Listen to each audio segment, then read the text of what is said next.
আমাদের সবাইকে তুলে নিয়ে যায়।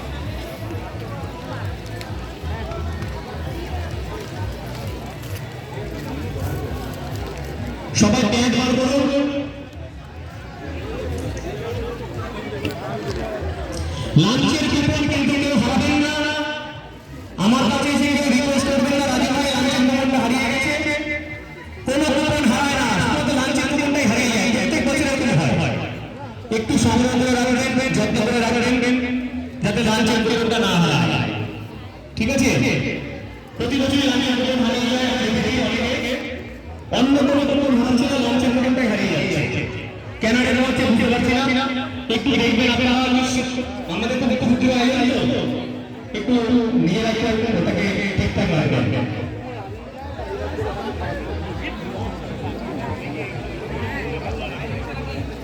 শুরু করছি সাধক ছাদ বাগানে।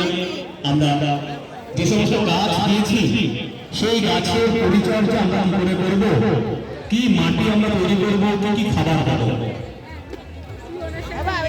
দেখুন এই গাছটা হচ্ছে তিল কাঁঠাল।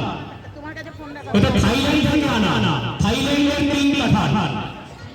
এই গাছটা বিশেষত্ব হচ্ছে এই গাছ সারা বছর ধরে কাঁঠাল দেয়।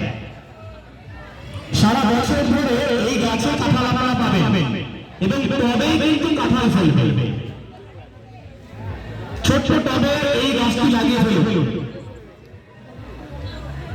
5 ভাগ মাটি নিন, লিখে নিন মাটি তৈরি, 5 ভাগ মাটি আর 3 ভাগ কম্পোস্ট সার। এটা ভার্মি কম্পোস্ট হতে পারে অথবা কিচেন কম্পোস্ট হতে পারে অথবা যে কোনো কম্পোস্ট সার বা গোবর সার 3 ভাগ হতে হবে। ভালো করে মিশিয়ে দিন, মিশিয়ে দিয়ে তার সঙ্গে দিন 1 ভাগ বালি। ঠিক আছে?